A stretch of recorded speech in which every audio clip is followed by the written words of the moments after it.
सब झटक लूंगा। हैं? हाँ?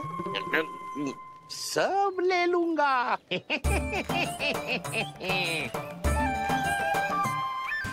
देखो श्रीमान, पूरे गोकुल में मुझसे अधिक स्वादिष्ट माखन किसी के पास ना होगो। अब अच्छे गुणवत्ता की वस्तु सस्ती थोड़ी ना होगी। किंतु व्यापारी परमानंद सस्ती वस्तुएं लेता भी नहीं है।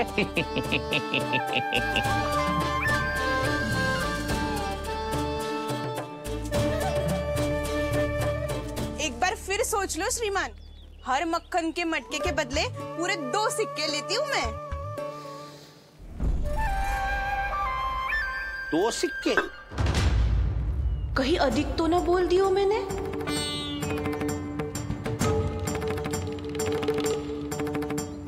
पर आप मेरे यहाँ पहली बार आए हो ना, तो हर 2 मटके पे 1 सिक्का कम कर दूंगी।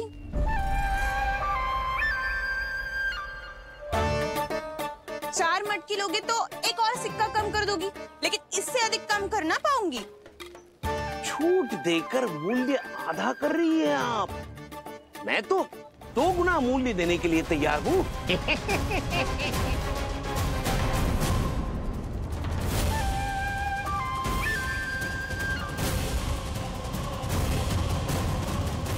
दो गुना मूल्य? 2 गुना मूल्य तो दूंगा, लेकिन मेरी एक शर्त है। सारी की सारी मटकियां चाहिए मुझे।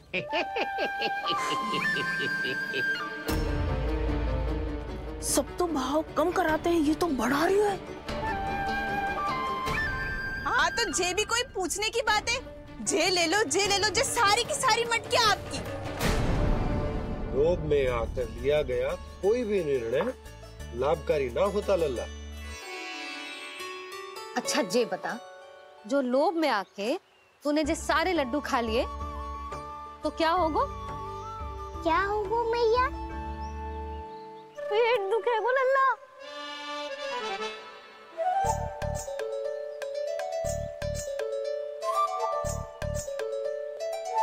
पीड़ा होगी, स्वास्थ्य बिगड़ जाएगो, फिर सोच ले तू घर से बाहर ना निकल पाएगो।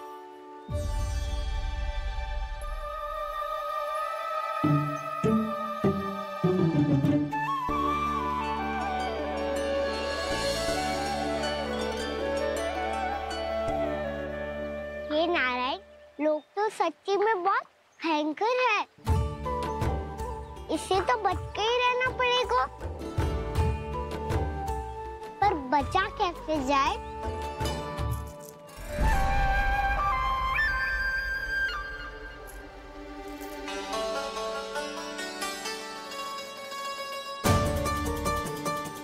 अब फंस गए गांव वाले। जैसे ही ये मेरे सिक्कों की चमक दमक खनक देखेंगे, मेरे जाल में ऐसे फंसेंगे जैसे कि ये मूर्ख स्त्री।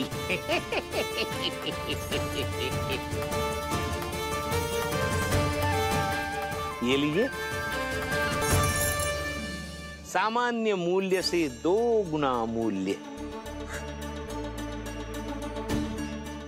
अच्छा मूल्य दूंगा तो ही तो अच्छी वस्तुएं मिलेगी ना मुझे।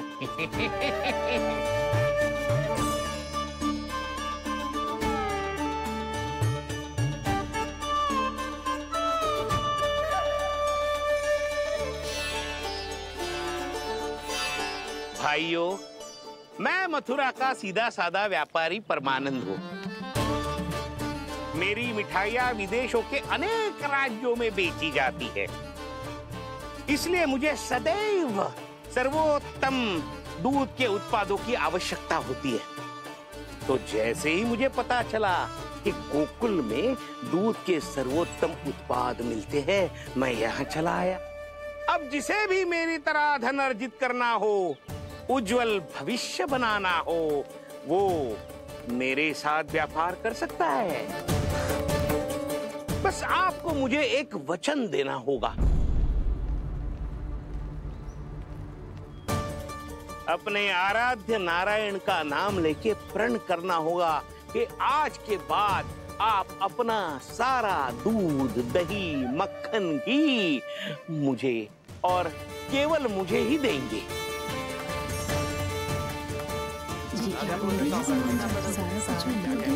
ताकि इनका प्रबंध करने के लिए मुझे कहीं और भटकना ना पड़े।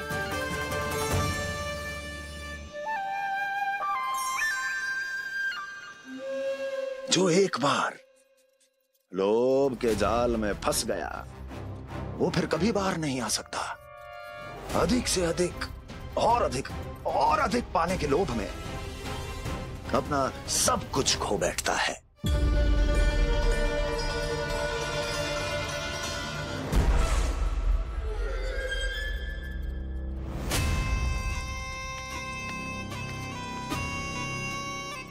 और फिर धीरे धीरे उसकी संघर्ष क्षमता समाप्त हो जाती है और फिर जो बचता है वो यमदूत की प्रतीक्षा करने वाला केवल एक जीवित शव और कुछ नहीं।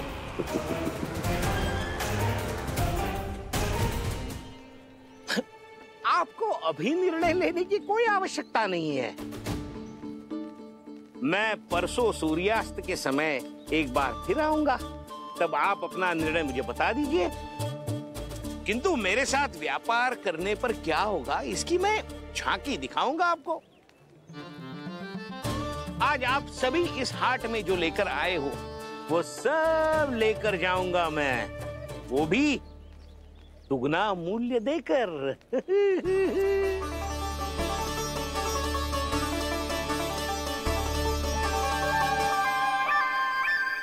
मैं तैयार हूँ व्यापारी जी। तू खड़ी खड़ी मुँह क्या देख रही है? जा सारी मटकियाँ लेके आ। हाँ भैया।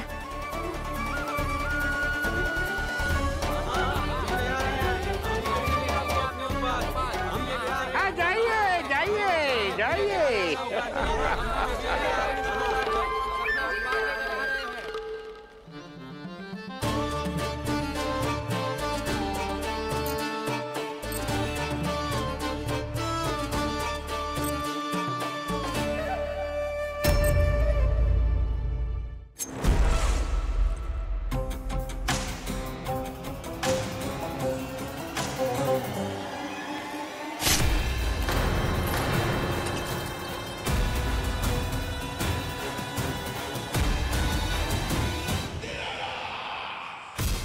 बस इसी तरह जब गोकुल के वासी थक हार कर मेरे चरणों में गिर जाएंगे, क्षमा मांगेंगे, गिड़गिड़ाएंगे, दया की गुहार लगाएंगे,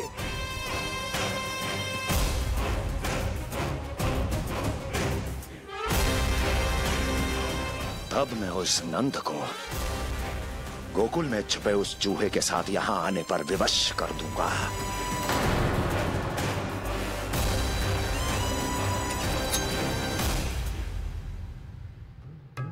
इसे तो मैंने प्राण दान दे दिया, उसे नहीं दूंगा। अरे वचन जो दिया है तुम्हें कि सबसे पहले मैं तुम्हारी इन आंखों के सामने उसके प्राण लूंगा और फिर तुम्हारे।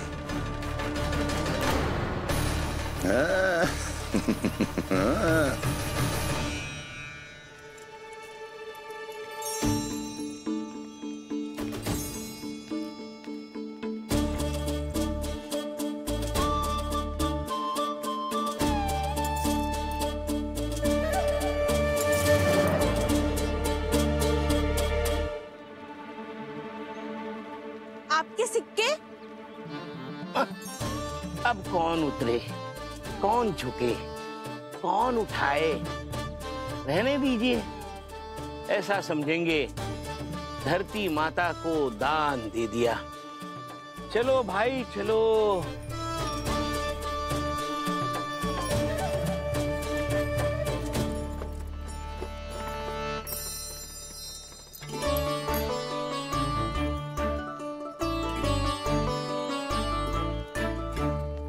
आज तो बहुत अधिक धन मिल गया। कोई और माने ना माने, मैं तो परसों ही जाकर व्यापारी जी को हाँ बोल दूंगी। फंस गए गांव वाले। बोलो ना आप दोनों, लोभ वाले राक्षस से कैसे बचा जा सकता है?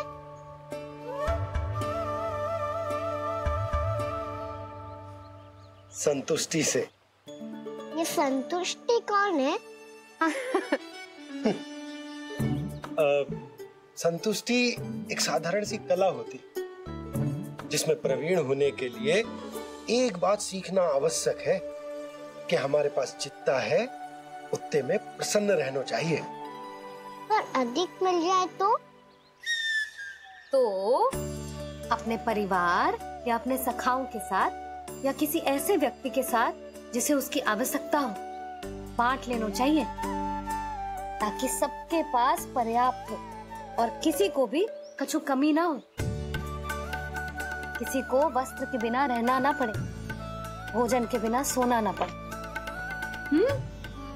और वैसे भी कान्हा, हम जितना अपनी वस्तुओं को बांटते हैं ना, उससे कई गुना अधिक नारायण हमें दे देते हैं। पर मैया, बस अब शेष प्रश्न घर जाके पूजा पूरी करने दे मुझे।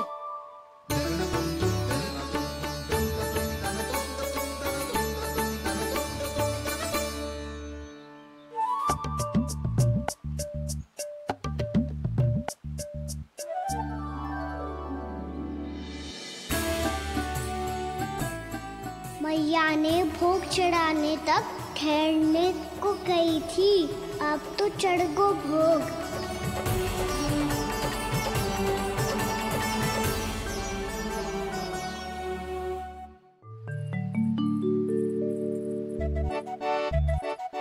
बाहर आ जाओ सबके सब, लड्डू लाया हूँ तुम्हारे लिए। हम तो तुझे भाव करके भयभीत करने वाले थे। तुझे कैसे पता चला और कब?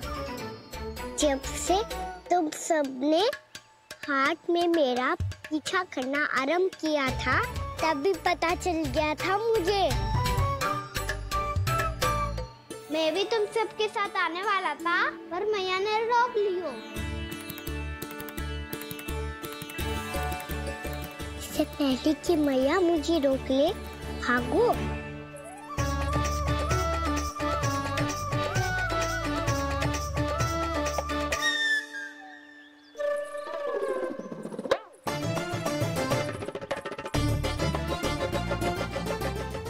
भागो और लड्डू भी ले गो।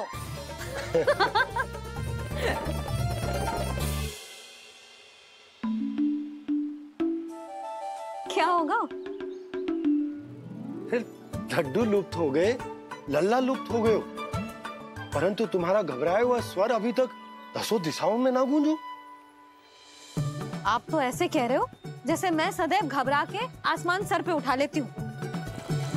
मेरा जे अर्थ ना है सुधा। ना ना, मुझे पता है, मैं लल्ला को लेके अधिक चिंतित हो जाती हूँ, पर इस समय मुझे कछु चिंता ना है, क्योंकि मुझे पता है वो लड्डू लेके सीधा कहाँ गया होगा।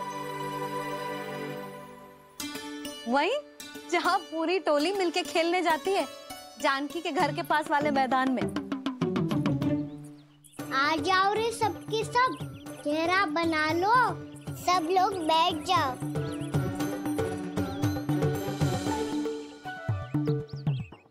वहीं पेड़ के नीचे बैठ के सबको लड्डू बांटे गोजे। लो मधुमंगल, ये सुबल,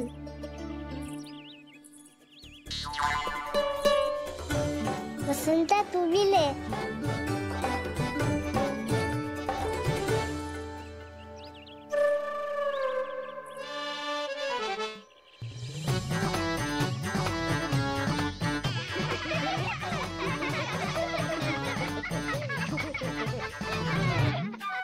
सुनी ना मैया ने क्या की? तो बहुत भयंकर ऋतु है, बहुत भयानक। ताई जी ने ये भी तो कही थी कि आवश्यकता से अधिक की इच्छा करना लोभ हो तो है, पर मेरी तो आवश्यकता ही अधिक है कान्हा। इतने भारी बर्तन तन में एक लड्डू कहाँ जाओगो, कुछ पता भी ना चलोगो। फिर तुझे 2 ना 4 लड्डू देने पड़ेंगे।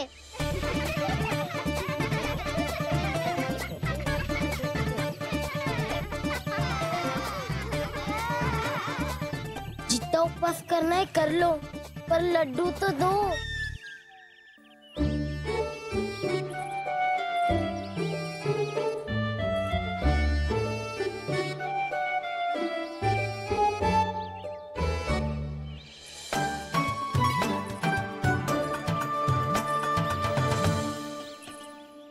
और जैसे ही जे बालक लड्डू खाने को होंगे, उनके मुंह तक पहुंचने से पहले ही कान्हा उन्हें रोक देगा।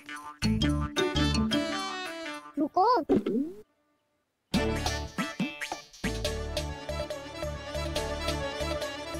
रोक क्यों दिया कान्हा? दाऊ को तो आने दो बसंता। उनके बिना कैसे खा सकते हम अकेले अकेले?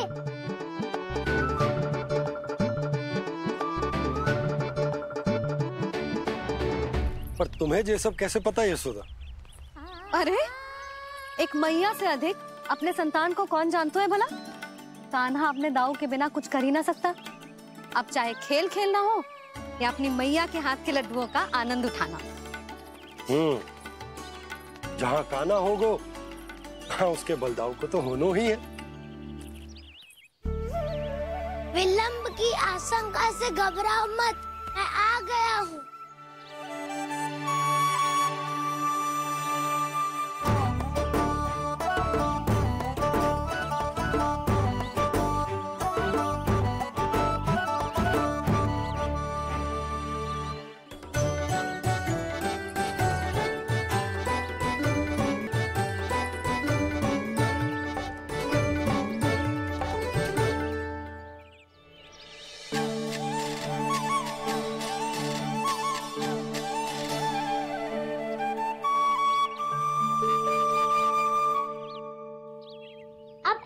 बैठे रहोगे कि कोई खेल भी खेलोगे?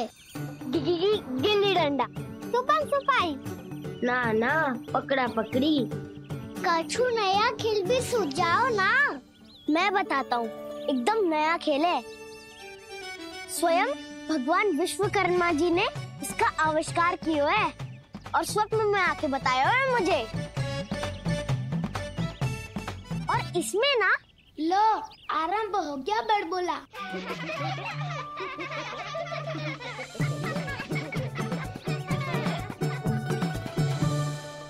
अरे पर खेल का नाम तो बता उज्जवल। खेल का नाम है साथी दौड़।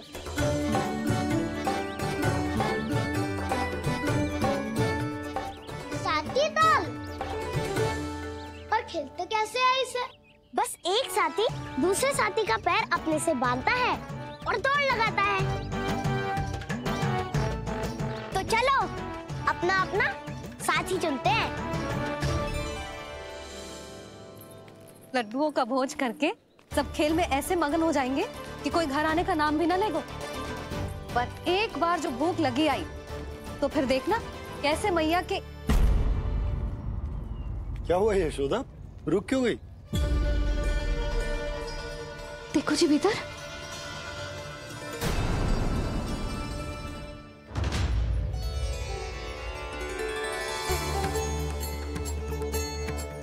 ये कौन है? जैसे साक्षात मैया लक्ष्मी।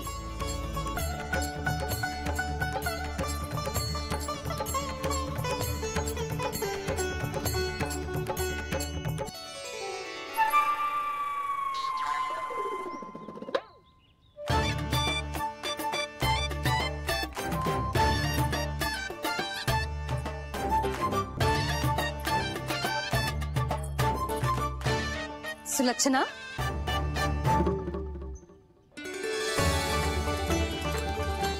जशोदा जी, नंदराज। नारायण नारायण। नारायण नारायण। वो साधु महात्माओं की तरह अपना भविष्य देख रही थी। दोनों हाथों से धन बरस रहा था। स्वर्ण के सिक्कों के सागर में तैर रही थी। लग तो है दीवा स्वप्न देख रही थी। और सुलक्षणा बताओ, कैसे आना हुआ, वो भी इस वेशभूषा में? अच्छी लग रही हूँ ना मैं, रानी जैसी? क्षमा करना, वो तो आप हो ना। अब बताओ भी, ये सब क्या है? जे ही तो धनवान बनने का संकेत है जशोदा जी। अब बहुत सारा धन आएगो तो धनवान दिखना भी तो चाहिए कि ना। कहना क्या चाहती हो? जे ही कि साक्षात कुबेर भगवान आए हैं गोकुल को समृद्ध करने। हैं?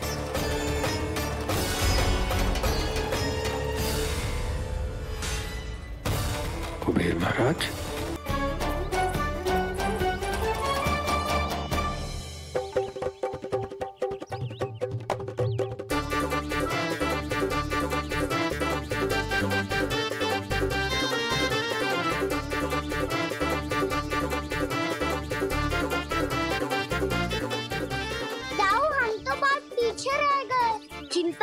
तो कहा ना, दौड़ के आरंभ में ही सारी शक्ति लगाने से हारने की आशंका बढ़ जाती है।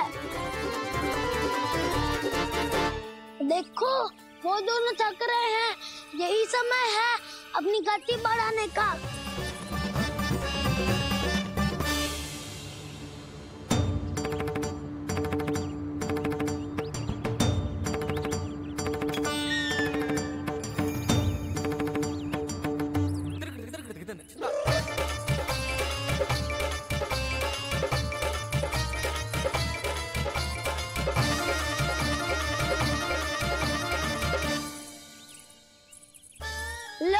हमारी जोड़ी सबसे पहले पहुंच गई।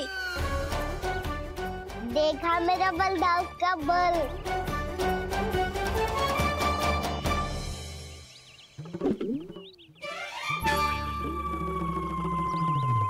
ताऊ वो देखो,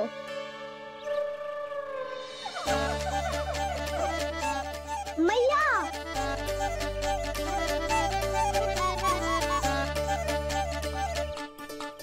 अपने परिवार या अपने सखाओं के साथ या किसी ऐसे व्यक्ति के साथ जिसे उसकी आवश्यकता हो, बांट लेना चाहिए ताकि सबके पास पर्याप्त हो और किसी को भी कछु कमी ना हो, किसी को वस्त्र के बिना रहना ना पड़े, भोजन के बिना सोना ना पड़े।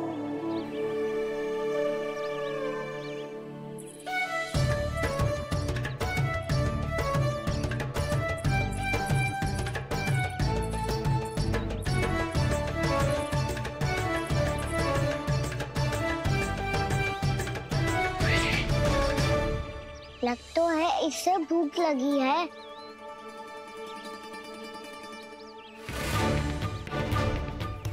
मेरी और क्या देख रही हो? तुम्हारी पोटली में कुछ तो होगा, दे दो उसे। मेरे नैना मैया ने क्या की थी? जब हम किसी और को देते हैं ना, उससे अनेक गुना नारायण हमें वापिस कर देते हैं।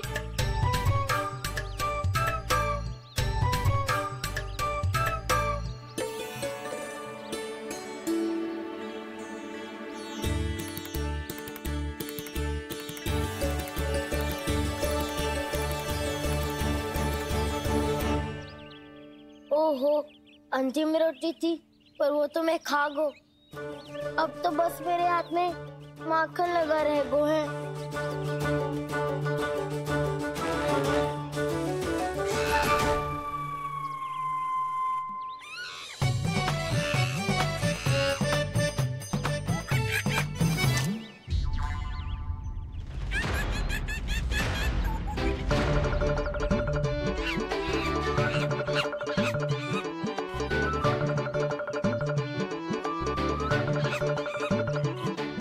क्षमा करना सखा,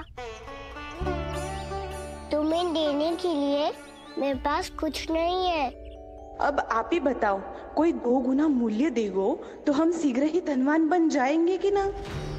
पर कोई 2 गुना मूल्य देगो ही क्यों? हो सकता है कि उनके पास अधिक धन हो, या उनकी तिजोरी में सामान आ रहा हो, या फिर उन्हें भलाई करने का रोग हो। हमें तो आम खाने से मतलब है ना नंदराज।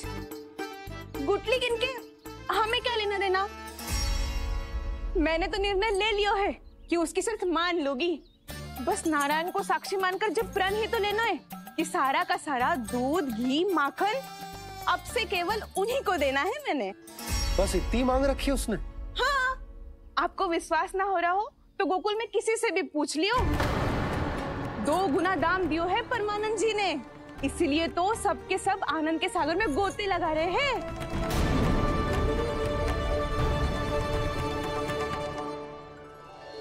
हे नारायण, सुनी है गांव वालों को 2 गुना लाभ हुआ है आज, पर मैं तो माखन बेच ही ना पाई क्योंकि हाट जाने के लिए कोई साधन ही ना मिलो मुझे।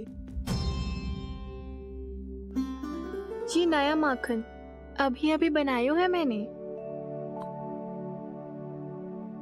प्रतिदिन जो माखन निकालती हूँ सबसे पहले आपको चढ़ाती हूँ, ये सोचकर कि कभी तो आपकी कृपा होगी, पर जाने आपका आशीर्वाद कब मिलेगा मुझे, पर जाने कब आपका आशीर्वाद मिलेगा मुझे।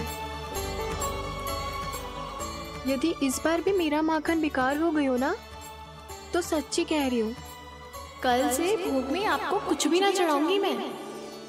कल से भोग में आपको कुछ भी ना चढ़ाऊंगी मैं। कान्हा, मुस्कुरा क्यों रहे हो? वानर महाराज की भूख कैसे मिटानी है पता है मुझे। कैसे? माखन से। पर माखन कहाँ मिलेगा? सावित्री मौसी के घर से। तो क्या तुम फिर से माखन चुराने की सोच रहे हो? दाऊ, मेरी बात प्रश्न ही नहीं उठता, इसकी अनुमति नहीं दूंगा मैं। गोकुल वासियों को ऐसा वचन देने की अनुमति ना दे सकता मैं। बिना सोचे समझे कैसे वो किसी अपरिचित व्यापारी के शब्दों पर विश्वास कर सकते हैं?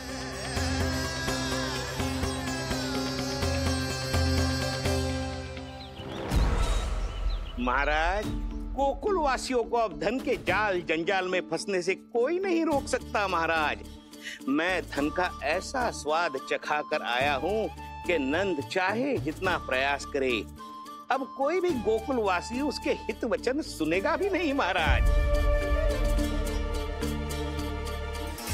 ये बहुत गंभीर बात है, हमें सभा बुलानी होगी यशोदा। जशोदा जी, आप भी कुछ कहो ना नंदराज से। जे अधिक ही सोच रहे, इतनी चिंता करने की कोई आवश्यकता ना है। आवश्यकता तो है। तो जब कोई लोभ के जाल में फंस जाता है तो उसका बाहर निकलना असंभव है, किंतु फिर भी अपनी दृष्टि चौकन्नी रखना और कान गोकुल में होने वाली हर हलचल पर, क्योंकि मैं नहीं चाहता कि उस छलिया विष्णु अवतार का कोई भी छल मेरे मार्ग का रोड़ा बन पाए। अवश्य महाराज।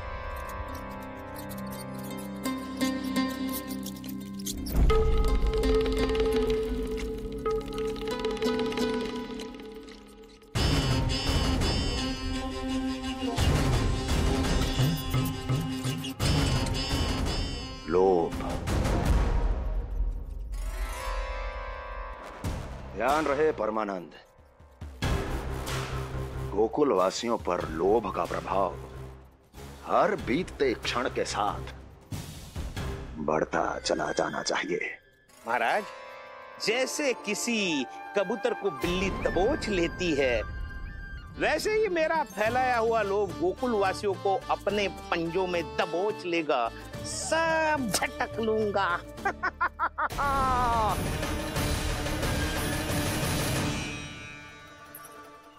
इससे पहले कि माखन पीला पड़ जाए, उसे आंच में तपाकर घी निकाल लेना चाहिए ना, तो पूरा का पूरा माखन बिगड़ जाता है।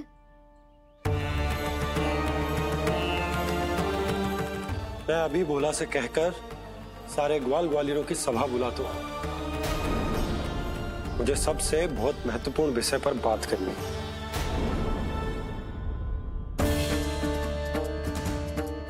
मति भ्रष्ट हो गई थी मेरी, जो यहाँ चली आई। अब कहीं ऐसा ना हो कि मेरा धनवान बनने का स्वप्न धरा का धरा रह जाए।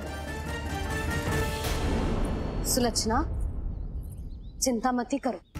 अरे हम सबसे पहले तो वे अन्न के बारे में सोचते हैं। वे गोकुल वासियों को लोभ के फेर में कछु अनुचित ना करने देंगे। कहा ना मैंने, तुम्हें कुछ भी अनुचित करने नहीं दूंगा। दाऊ तुम्हारा। हाँ तो अनुचित बात करने देना दाऊ। पर मैं तो भलाई करना चाहता हूँ। भलाई? किसी की अनुमति या सहमति के बिना उसके यहाँ चोरी चुप के माखन खा लेना भलाई नहीं, चोरी कहलाती है। सखाओ, तुम ही बताओ, किसी भूखे प्राणी के लिए भोजन की व्यवस्था करना क्या तो है? भलाई। पड़े पड़े माखन चढ़ने के स्थान पर किसी का पेट भरे, वो क्या तो है? भलाई। किसी के मन की इच्छा पूरी करना क्या हो तो है? भलाई। ठहरो ठहरो, चोरी करके किसकी मन की इच्छा पूरी करोगे तुम?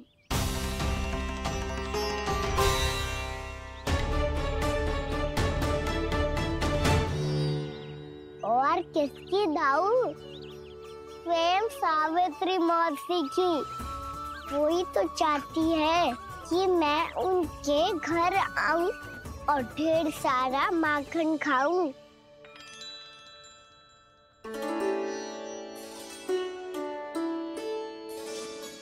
तो फिर अगला घर आपका। क्षण भर तो ऐसा लगो जैसे कान्हा ने मेरे मन की इच्छा सुन ली हो। वैसे कितना अच्छा हो तो यदि सुन ही ले तो। तुम्हारे कहने का अर्थ है कि सावित्री मौसी चाहती थी कि तुम उनके घर भी जाओ, जैसे जानकी के घर गए थे। ये बात तो उन्होंने मैया के सामने भी कही थी कि मैं उनके घर जाऊं। ये तो उनका सौभाग्य होएगा। किसी का सौभाग्य बिगाड़ते इतने बुरे ना है हम। ये बात तो सही कही है। मुझे भी कुछ अनुचित ना लगता है इसमें। तुम तो सत्यवादी हो मधुमंगल, तुम्हें क्या लगता है? अब बोल भी दो, वानर महाराज भूखे हैं। वानर महाराज से अधिक भूखा तो मुझे तू लग रहे है। यदि कान्हा सच्ची में जैसा वानर महाराज की भूख मिटाने के लिए और सावित्री मौसी की इच्छा पूरी करने के लिए कर रहा है, तो दादी के सीख के अनुसार मुझे इसमें कछु अनुचित ना लगता। पक्का हम सच में चोरी नहीं भलाई करने जा रहे हैं। सही कहा दाऊ। यदि भूखे असहाय वानर महाराज का पेट भरोगे तो इसका असली पुण्य तो सावित्री मौसी को ही मिलेगा। इसका अर्थ तो ये हुआ कि कान्हा सावित्री मौसी के घर माखन चुराने नहीं जाएगा, बल्कि उसे दुगना कर देगा। बात तो सही है, तो फिर मैं तुम्हें नहीं रोकूंगा।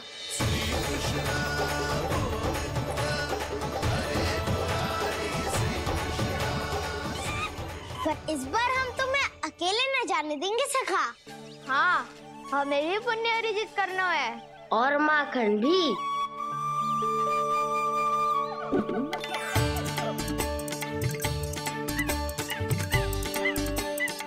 लगता है देव वानर महाराज भी हमारी टोली में सम्मिलित होना चाहते हैं। तब तो ये सबको ये कला सिखानी पड़ेगी। सही कहा सका। अच्छे काम का प्रचार प्रसार तो होना ही चाहिए ना।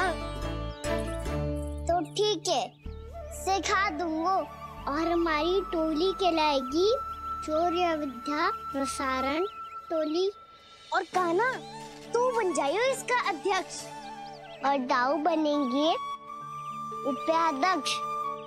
मुझे स्वीकार है। चौर्य विद्या प्रसारण टोली की जय। चौर्य विद्या प्रसारण टोली की जय।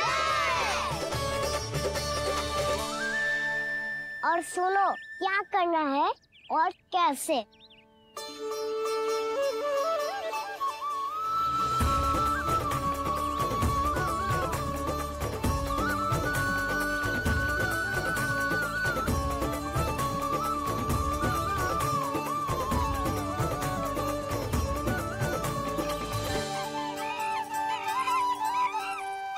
आया कन्हैया रे आया रे माखन का चोर, रोके रुके ना ये सरपट लगाता है दौड़। हम सब बाहर छुप जाओ, मैं भीतर देखता हूँ। न ध्वनि कोई हो न पता कुछ लगे, आए चुपके से ग्वालों की टोली। चाहे कितना बचाओ छिपाओ कहीं, सारा मक्खन ये कर जाए मुख से तो लगता है सरल ये बड़ा भीतर से चंचल ये छल से भरा है ये नटखट बड़ा चिकचोर।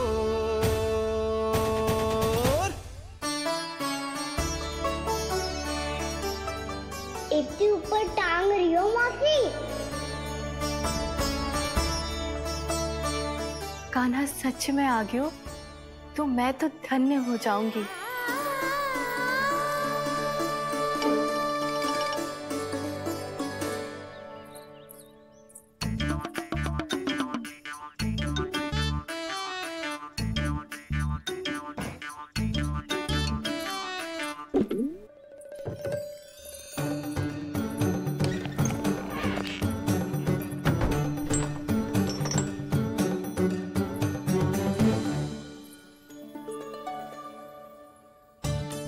मन तो करता है सारा दूध दही माखन उसे बुलाकर अपने हाथों से खिला दूं।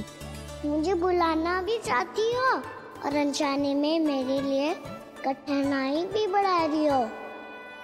पर मेरे यहाँ क्यों आएगा कान्हा? इससे अच्छा तो यही होगा कि कल माखन बेचने के लिए कहीं से सकट का प्रबंध कर लूं।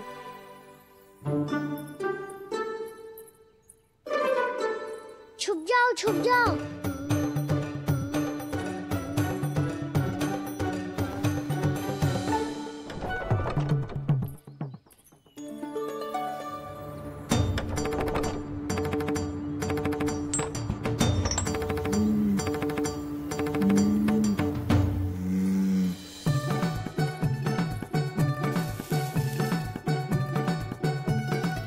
वैसे भी वो ठहरा राजकुमार, एक साधारण गोपी के यहाँ का माखन काहे खाएगो? तू भी बावली हो गई है सावित्री। कान्हा आना भी चाहे तो इतनी दूर आएगा कैसे?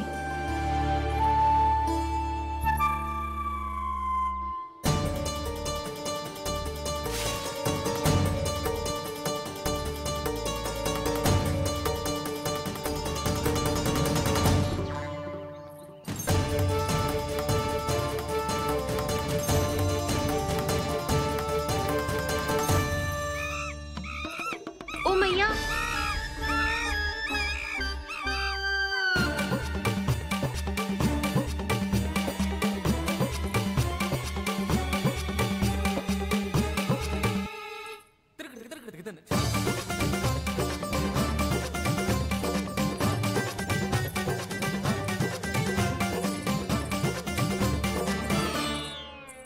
सब खड़े हो जाओ।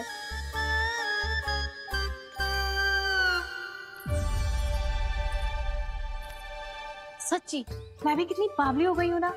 जब नंद भवन की ओर जा ही रही हूँ तो कान्हा के लिए थोड़ा सा माखन ले जाती हूँ।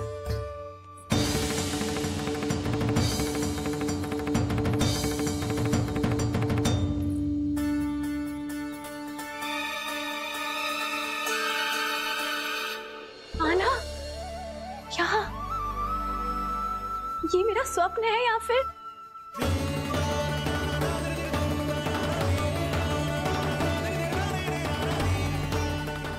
ये सारे बालक यहाँ क्या कर रहे हैं कान्हा के साथ? क्या जानकी सत्य कह रही थी? कान्हा यहाँ पर माखन चुराने आया है। मुझे स्वयं जाके इसे माखन खिलाना चाहिए। चलो, सावित्री मौसी के वापस लौटने से पहले मैं कार्य समाप्त करके वापस भी जाना है। कोई पकड़ी मत जाना।